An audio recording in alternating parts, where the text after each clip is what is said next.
Corona संकट से बेहाल अर्थव्यवस्था को सहारा देने के लिए मोदी सरकार ने 20 लाख करोड़ का बूस्टर डोज दिया है और इस 20 लाख रुपए में एमएसएमई सेक्टर के लिए 3 लाख करोड़ का तोहफा मिला है और इस पैसे का इस्तेमाल बिना गारंटी लोन देने के लिए किया जाएगा। बताया जा रहा है कि इससे छोटे और लघु उद्योगों से जुड़े 45 लाख यूनिट्स को फायदा होगा। दुनिया से लोहा लेगा गाजियाबाद का लोहा। उद्योग के हवाई जहाज से विकास की उड़ान। ड्रोन की तलवार दुनिया में दमदार। ग्लोबल बनेगा हमारा लोकल। कोरोना संकट से बेहाल अर्थव्यवस्था को सहारा देने के लिए मोदी सरकार ने 20 लाख करोड़ का बूस्टर डोज दिया है और इस 20 लाख रुपए में एमएसएमई सेक्टर के लिए 3 लाख करोड़ का तोहफा मिला है और इस पैसे का इस्तेमाल बिना गारंटी लोन देने के लिए किया जाएगा। बताया जा रहा है कि इससे छोटे और लघु उद्योगों से जुड़े 45 लाख यूनिट्स को फायदा होगा। लेकिन क्या मोबाइल हब नोएडा को इससे कोई फायदा होगा?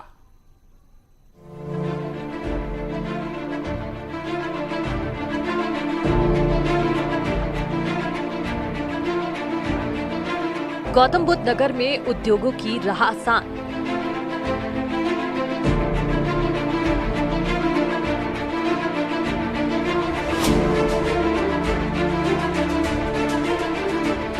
आर्थिक पैकेज के वैक्सीन से कारोबार से खत्म होगा कोरोना का असर। सरकार के बूस्टर डोज से खत्म होगी परेशानी।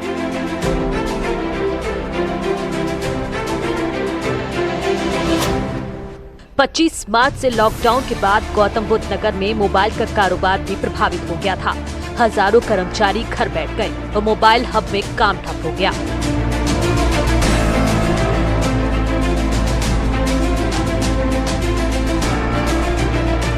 छोटी से लेकर बड़ी कंपनियों में कामकाज बंद करना पड़ा, लेकिन 10 मई के बाद से यहां पर फिर से काम शुरू हुआ है।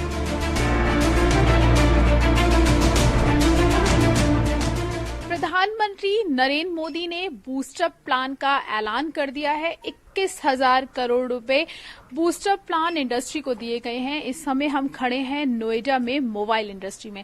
जी हाँ, हम नोएडा में मोबाइल इंडस्ट्री की बात इसलिए कर रहे हैं क्योंकि नोएडा में मोबाइल इंडस्ट्री को लेकर एक हब कहा जाता है कि नोएडा मोबाइल इंडस्ट्री का हब है। और यहाँ पर अगर हम बात करें तो 29 लाख करोड़ रुपए का जो यूनिट है वो एक साल में 29 लाख करोड़ रुपए की यूनिट मोबाइल की यहाँ बनाई जाती हैं। और साथ ही अगर हम टर्नओवर की बात करें तो इसका जो टर्नओवर है वो करोड़ों में है। तो सबसे ज्यादा जो बूस्टअप इंडस्ट्री है नोएडा में वो मोबाइल इंडस्ट्री है।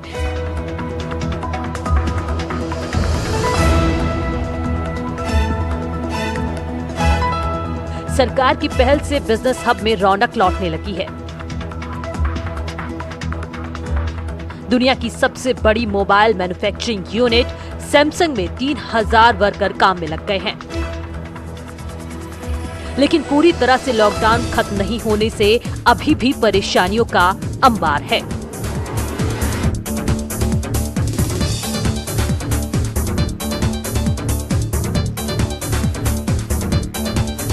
प्रधानमंत्री नरेंद्र मोदी ने भी कहा कि हमको जो इंडस्ट्री है, जो श्रमिक हैं, उनको बढ़ावा देने के लिए इन इंडस्ट्री को बूस्टअप करने की ज़रूरत है, जिससे कि हम ये कोरोना काल में इसको अवसरवाद में इसको हम बदल सकें।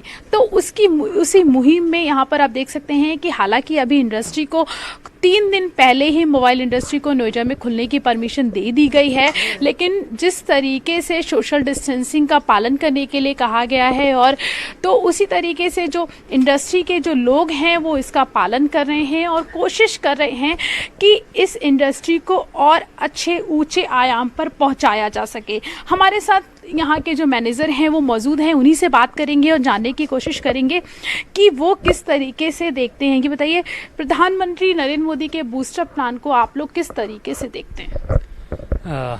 आई थिंक हमें ऐसा लगता है कि ये प्रधानमंत्री जी ने जो प्लान दिया है वो ज़रूर ही हेल्पफुल होगा हमको।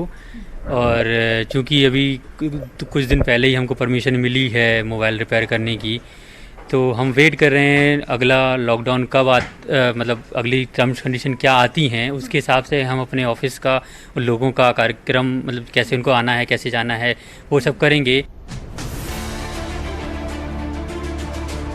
नोएडा में दुकानदार कारोबारियों ने जिला प्रशासन के आदेशों के बाद जरूरी एहतियात के साथ अपने कामकाज कर रहे हैं। इसमें ये लोग स्वास्थ्य विभाग की ओर से जारी सभी जरूरी गाइडलाइंस का पालन कर रहे हैं। ग्रेटर नोएडा अथॉरिटी ने 8 मई को 195 कंपनियों और 51 बिल्डरों को काम की अनुमति दी। अब तक 500 से ज्यादा कंपनियों को काम करने की अनुमति मिल चुकी है। कारोबारियों को उम्मीद है कि सरकार उनकी मांगों पर ध्यान देगी ताकि फिर गौतम बुद्ध नगर में कारोबार चमकने लगे। अगर मैं बात करूं तो इसके बूस्टअप के लिए आपको क्या लगता है कि और क्या-क्या चीजें होनी चाहिए?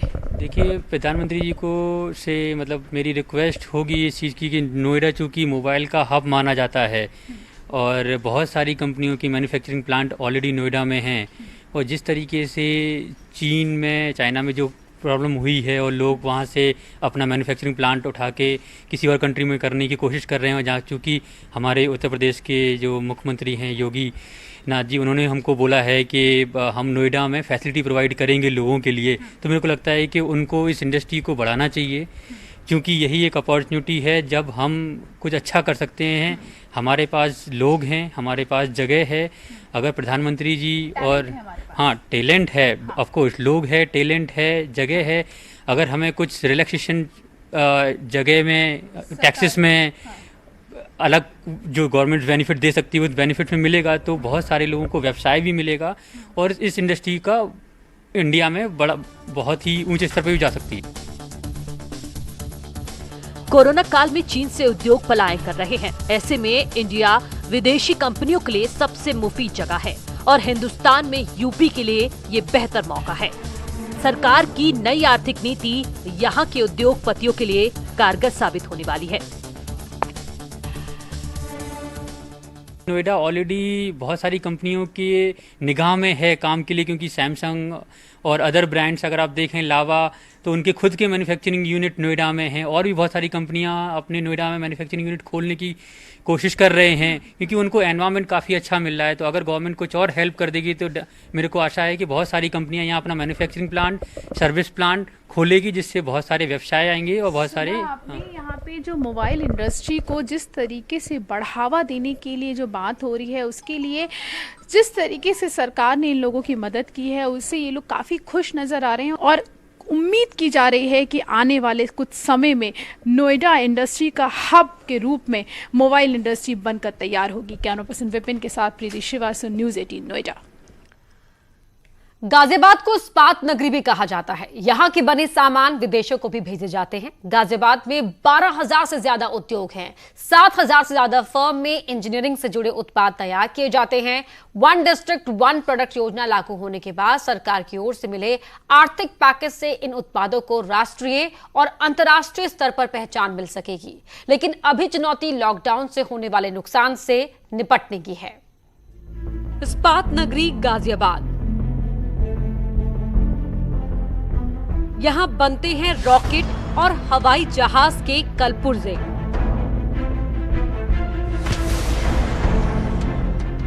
पॉलिस्टर धागा बनाने वाली पॉलिस्टर चिप्स ड्रायर की एशिया में इकलौती फैक्ट्री यही है।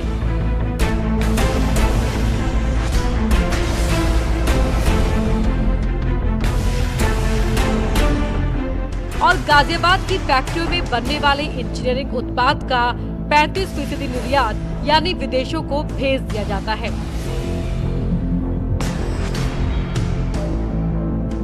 अकेले गाजियाबाद के इस्पात और इंजीनियरिंग प्रोडक्ट बनाने वाली फर्मों में 3 लाख से ज्यादा लोग काम करते हैं। बाकी उद्योगों में भी लाखों लोग रोजी रोटी कमाते हैं। लेकिन लॉकडाउन में न सिर्फ इंजीनियरिंग प्रोडक्ट के उद्योग बल्कि इस्पात उद्योग को पूरी तरह से प्रभावित किया है। गाजियाबाद डिस्ट्रिक्ट वन प्रोडक्ट में भी मशीनरी पार्ट्स और इस्पात से जुड़े उद्योगों के लिए जाना जाता है। 50 दिन में गाजियाबाद में पूरे ज़िले में तो करीब 3,000 करोड़ रुपए की टर्नओवर का नुकसान हुआ है। जिसमें से करीब करीब 1500 से 1600 करोड़ रुपया मशीनरी पार्ट्स और इस्पात से जुड़े हुए उद्योगों का हुआ है। 25 मार्च के बाद अप्रैल तक यहाँ के उद्योग पूरी तरह से बंद थे, लेकिन मई के पहले हफ्ते के बाद कई फैक्ट्रियों में काम शुरू कर दिया गया है। गाजियाबाद को हमेशा इस्पात उद्योग के लिए जाना जाता है, लेकिन पिछले 2 महीनों से लगातार चल रहे लॉकडाउन की वजह से इस्पात उद्योग बंद पड़ा था। हालांकि तीसरे लॉकडाउन के बाद से ऐसी कुछ इकाइयां हैं जिनको खोलने की इजाज़त दे दी गई है, उसमें इस्पात उद्योग भी आता है। फिलहाल हम खड़े हैं गाजियाबाद के ही एक फैक्ट्री के भीतर और आप देख सकते हैं यहाँ तमाम काम किया जा रहा है और साथ ही सोशल डिस्टेंसिंग का पालन भी यहाँ किया जा रहा है। जो इस्पात का जो उद्योग है गाजियाबाद में बहुत बेहतर तरीके से किया जाता है इसको, और गाजियाबाद से बनने वाला जो इस्पात का प्रोडक्ट है वो ना सिर्फ दिल्ली, एनसीआर, गाजियाबाद सहित बल्कि पूरे देश में विख्यात भी है। फैक्ट्रियों में काम शुरू हो गया है, लेकिन काम करने वाले श्रमिकों की संख्या अब भी कम है। ऊपर से आर्थिक नुकसान से अभी तक कारोबारी उबर नहीं पाए हैं। ऐसे में किस तरीके से यहाँ दोबारा से काम जब शुरू हुआ है तो जो इस्पात उद्योग से जुड़े हुए लोग हैं उनसे जानेंगे और बात करेंगे कि क्या उसकी वजह रही कि इतने दिन बंद रहा काम, और उसके बाद जब ये काम खुल गया है तो उनका किस तरीके से इस बात को लेकर कहना है, सीधा बात करेंगे। देखिए, अभी तो इंडस्ट्री जो चल रही है रेंग रेंग के चल रही है और अपने पैरों पे खड़े होने की कोशिश कर रही है। पहले के मुकाबले मैं समझता हूँ कि आउटपुट सिर्फ 25% है। यानी कोरोना की वजह से लॉकडाउन में गाजियाबाद की फैक्ट्रियों में काम शुरू होने के बाद भी 75% काम प्रभावित है। सिर्फ 25% उत्पादन पर काम चल रहा है। देखिए, ऑलमोस्ट साल की 20% टर्नओवर का लॉस हुआ है हर एक कंपनी को। उसके अलावा जो इंटरेस्ट कंपोनेंट है, कोई माफ़ी नहीं दी गई है। वो इंटरेस्ट कंपोनेंट हर इंडस्ट्री को जाए डेफर हुआ है, बट लग रहा है 1.5 महीने की से लेके 2 महीने तक की सैलरीज हमको अपने जेब से देनी पड़ रही हैं। सरकार ने संकट में चल रहे ऐसे कारोबारियों के लिए 10,000 करोड़ के फंड्स ऑफ फंड्स के माध्यम से मदद करने का फैसला लिया है।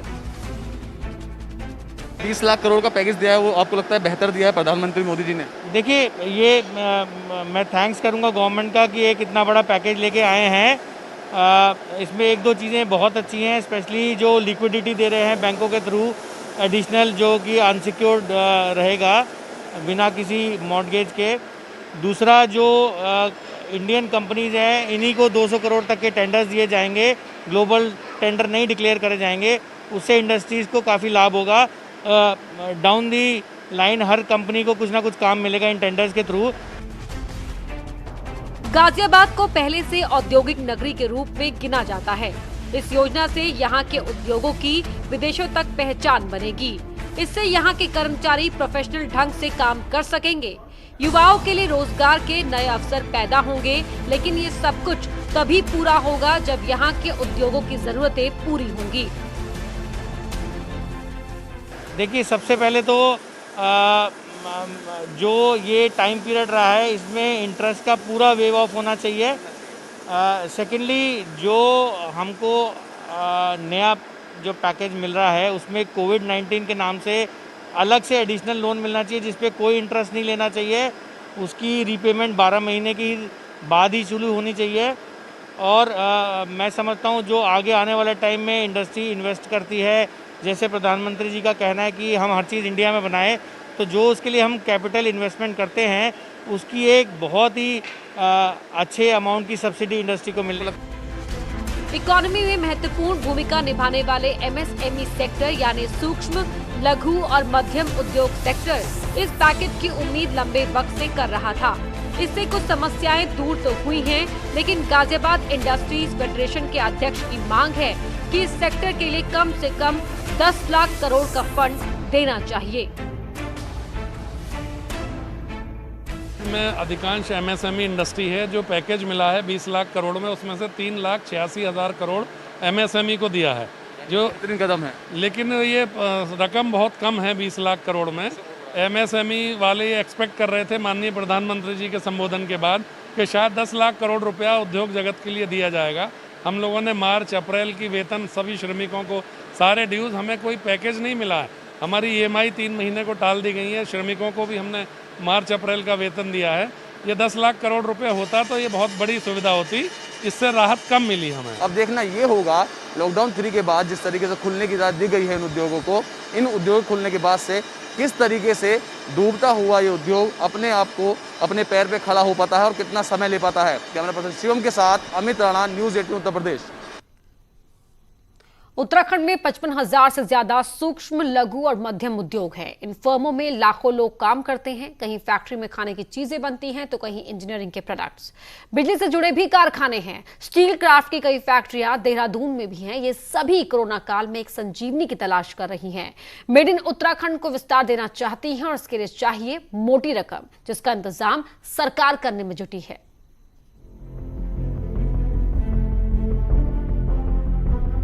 जॉन स्नो और नेड स्टार्क की तलवार, थॉर का हथौड़ा, आयरन मैन का कवच। क्या आप जानते हैं कि हॉलीवुड की फिल्मों में चमकती तलवारें, हीरो के कवच और थॉर का हथौड़ा कहां बनता है और कैसे? हो सकता है कि कुछ लोगों को मालूम हो, लेकिन बहुत से लोगों को विश्वास भी नहीं होगा कि ये सब कुछ उत्तराखंड में तैयार होता है।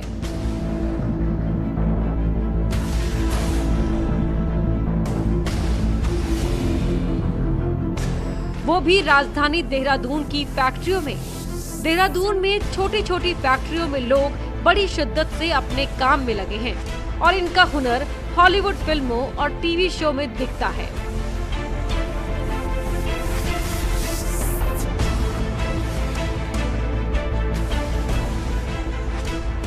इनकी बनाई तलवार, स्टील क्राफ्ट न सिर्फ हिंदुस्तान में पसंद की जाती है, बल्कि दुनिया के देशों में बड़ी मांग है। लेकिन लॉकडाउन में तलवार की फैक्ट्रियों में भी जंग लग गया है।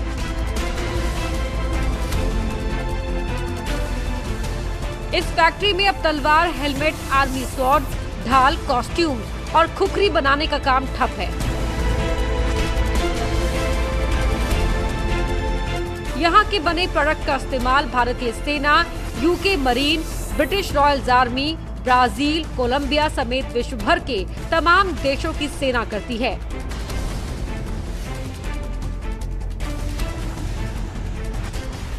MSME यानी मध्यम और लघु उद्योगों को उभारने के लिए, दोबारा पटरी पे लाने के लिए प्रधानमंत्री ने एक बड़ा पैकेज दिया है और इस वक्त हम विरलास एंड स्टील क्राफ्ट एक फैक्ट्री में मौजूद है और ये भी MSME सेक्टर में आती है। और इस फैक्ट्री की खास बात ये है कि इसकी बनी तलवारें, हेलमेट या फिर गार्ड्स है दुनिया भर में मशहूर है और हॉलीवुड की फिल्मों में भी इसको यूज़ किया गया है। तमाम जो दुनिया भर की आर्मी है उनमें भी यूज़ किया जाता है। तो जाहिर सी बात है इस सेक्टर को काफ़ी उम्मीद है और ख़ासकर विरलास एंड स्टील क्राफ्ट को उम्मीद है कि इस सेक्टर से जो पैकेज मिला है उसको काफ़ी फ़ायदा मिलेगा और दोबारा से एक बार फिर हॉलीवुड्स की फिल्म और विदेश की तमाम जो आर्मी है या फिर इंडियन आर्मी में इनकी बनी प्रोडक्ट्स को एक बार फिर से यूज़ किया जा सकेगा।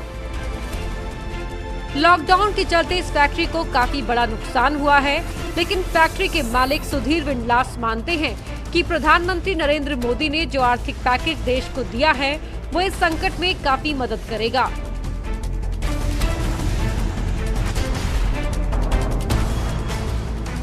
देखिए, लॉस तो जब काम बिल्कुल रुक जाता है तो लॉस काफ़ी होता है, लेकिन बात यही नहीं है कि हिंदुस्तान में काम रुक गया था, पूरे वर्ल्ड अराउंड रुक गया था। हमें जो उससे फ़र्क पड़ा, एक तो वर्कर बेचारों को कोई करने को कुछ नहीं था, घर ही रह गए। दूसरा, जो पैसा बाहर से आना था हमारा वो रुक गया क्योंकि हमारे ग्राहक लोग उन्हें भी दिक्कतें हो गई। हानि कि हमारे साथ ये चीज़ अच्छी हुई कि हमारे ऑर्डर नहीं कैंसिल हुए, लेकिन डिले बहुत हो गए, उससे दिक्कतें बहुत हो गई। जो बिहार से पैसा आना था वो रुक गया, जो माल यहाँ पड़ा था वो रुक गया, जो पैसे लोगों के जिनसे हमने माल ले रखा था उनके हमें देने थे वो देरी हो गई, तो वो दिक्कत हो गई। नुकसान से निपटने के लिए ही सरकार ने लघु और छोटे उद्योगों को नया आर्थिक पैकेज दिया है। तो सवाल ये है कि क्या इस पैकेज से ऐसे उद्योगों को फायदा होगा? क्या इनकी जरूरतें पूरी होंगी? क्या फिर से उत्तराखंड के कारोबारी ग्लोबल लेवल पर अपने प्रोडक्ट की पहचान बना पाएंगे? देखिए, जो पैकेज प्रधानमंत्री जी ने दिया है उसकी उम्मीद किसी को नहीं थी। मैं सोचता हूँ कि इतना बड़ा पैकेज देना प्रधानमंत्री जी के लिए भी आसान नहीं था। उन्होंने लेकिन फिर भी बहुत बड़ा पैकेज दिया है जिस तरह की हमारी अर्थव्यवस्था है। दूसरी बात, उन्होंने उसे फैला के दिया है। हालांकि उद्योगपति अभी भी चाहते हैं कि सरकार कुछ क्षेत्रों में और रियायत दे ताकि जो नुकसान हुआ है उसकी भरपाई तेजी से हो। बैंकों के रवैये में बदलाव की भी अपील की।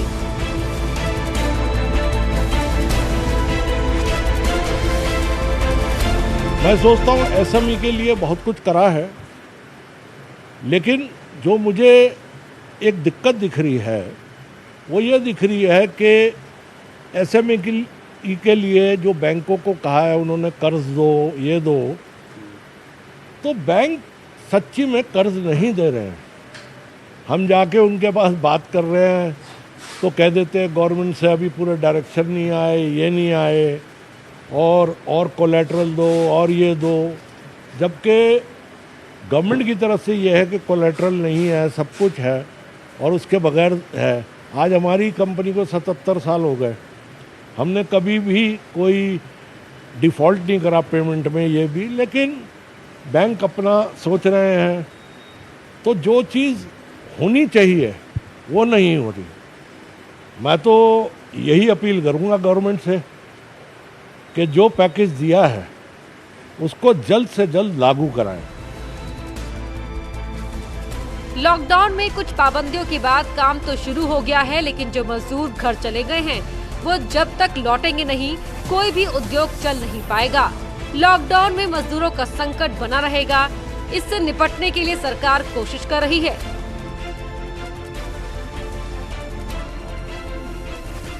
अभी अगर जो उनकी जगह होता तो ये सोचता कि हाँ पहले एक बारी घर चला जाऊं फिर काम करूंगा, लेकिन बहरहाल वापस तो आएंगे ही फैक्ट्रियों में। और जो एमएसएमई सेक्टर है उसने जहाँ तक वो आज पहुँचा है वो बड़ी जिद्दोजहद से पहुँचा है और लोगों ने उसमें बहुत मेहनत की है। मालिकों ने भी बहुत मेहनत की, वर्कर्स ने भी मेहनत करी कि वो इतने ऊपर तक आ गए और एसएमई इतना कुछ ज़्यादा जीडीपी को देने लगा। तो मेरे समझ से जो ये राहत पैकेज मिला है ये बहुत अच्छा राहत पैकेज है। ये थे सुधीर विंडला, जिनका एक साफ कहना है कि पैकेज जो दिया है वो उसकी उम्मीद नहीं थी, क्योंकि बहुत शानदार पैकेज दिया और इससे अर्थव्यवस्था, खासकर जो एमएसएमई की अर्थव्यवस्था है और जो जान है, रीढ़ की हड्डी है देश की, उसको फ़ायदा मिलेगा। कैमरामैन अनिल रावत के साथ किशोर रावत, न्यूज़ 18 देहरादून। तो हमारे इस खास पेशकश में इतना ही। खबरें जारी हैं।